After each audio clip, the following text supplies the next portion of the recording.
Hello, I'm Jeff Gold, and thank you so much for joining us today on this Maverick Minute. My guest today is Vice Chancellor and Director of Intercollegiate Athletics, Trev Alberts. And Trev, thanks so much for being with us today. Thank you, Chancellor Gold. Thank you for having me. You know, we've got so many things to talk about with our athletic program, but let's start off with one of the biggest successes we've had, and that was the completion of the hockey pod. Let's talk a little bit about the planning for that and just how successful was it, because many of our community may not appreciate the months and months of work that went into this and then ultimately the meticulous execution to make it so successful. Well, thank you very much, and yeah, an awful lot of hard work and planning and care. But really, Chancellor, we started out as a membership, and I have to really take my hat off, first of all, to our Commissioner, Josh Fenton, and to the rest of the membership of the NCHC. And as you were starting to see some things that were happening nationally with football and others, and some of the challenges with the virus, we came together and we said, listen, we have to find a way for these young men to be able to play. We wanted to create a path for them, but we weren't naive to the fact that we had to do it and execute it in a safe manner. And so I think you start with a commitment from all the athletic directors and the coaches to realize, you know, hey, listen, there's competitive equity. Everybody's trying to win. There's positioning and jockeying about. This time we came together in a unified force to say we need to do what's right for these student athletes, and we need to find a way to compete and to do it in a safe manner. And then, of course, that's when the presidents and chancellors came in, and of course yourself, and the kind of support that we had from our presidents and ultimately from UNMC to be able to pull off a pod here in Omaha, having regional pathology services oversee all of the testing, to do it in a safe manner, to not have one positive test in all of those games for all 8 teams was really, really remarkable. Yeah, and not only did we successfully pull it off from a health and wellness and safety metric, but the Mavs did pretty darn well. It really did. With some of the best hockey that we've played under head coach Mike Gabinet, who's worked awfully hard to create the right type of culture, preaches about it, speaks about it every single day, doing the little things right, being a great teammate, a program that's based on hard work, unselfishness, and just playing as a team, doing the little things right, fundamentally sound, disciplined.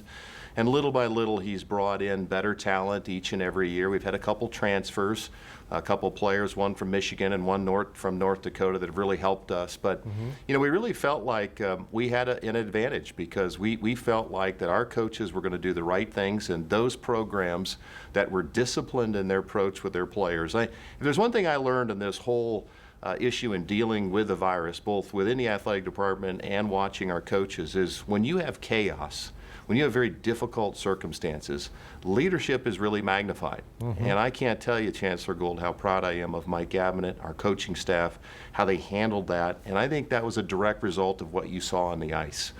Their steady approach, calm approach, and just navigating through their communication ability and their leadership, I think was a real reason why not only we got through the pod safely, but that our team competed at a really high level.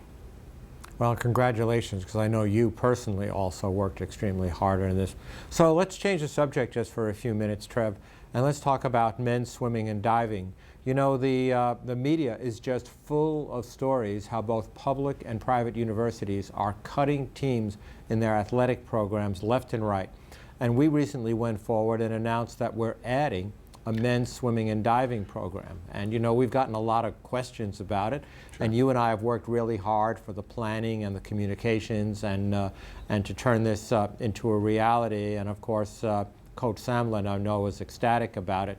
But let's talk a little bit about why you brought this idea forward and how it became a reality.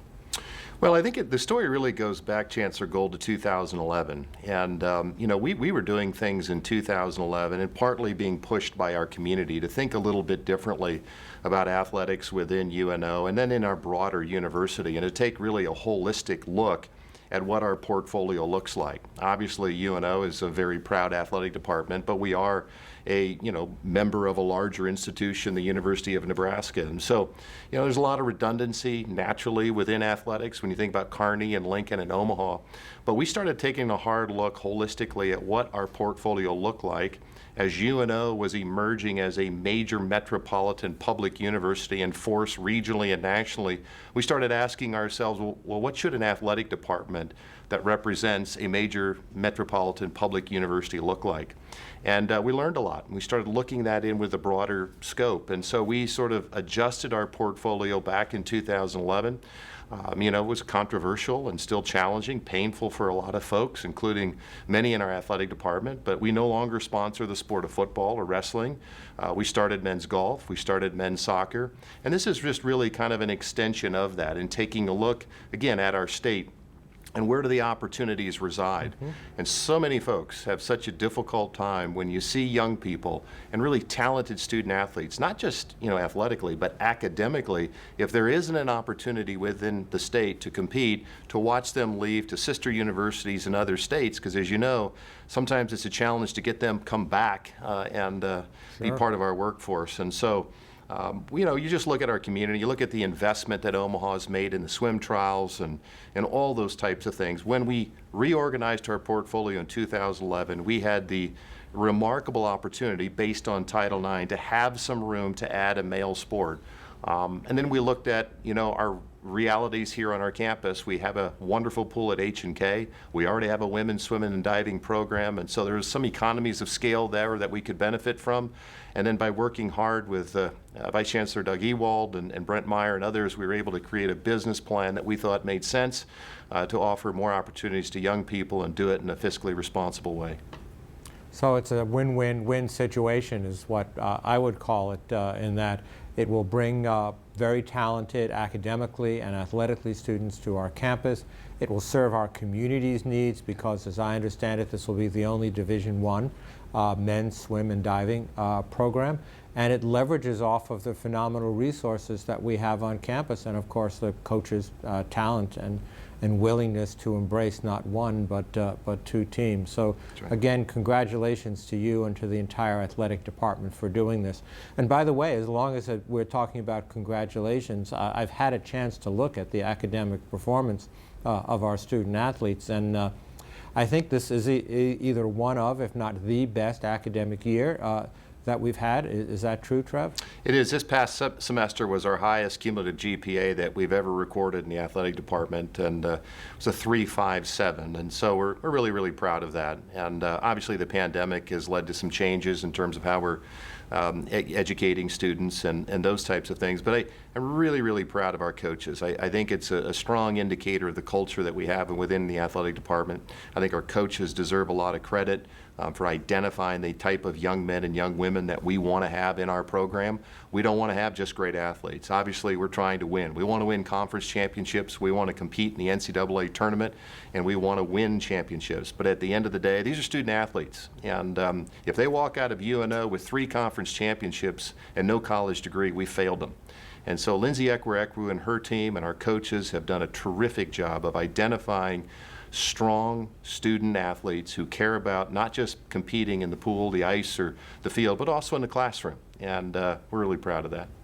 Well, I'm sure we'll continue that tradition with the men's swimming and diving. Trev, thanks so much for being with us, and thank you so much for being with us on today's Maverick Minute.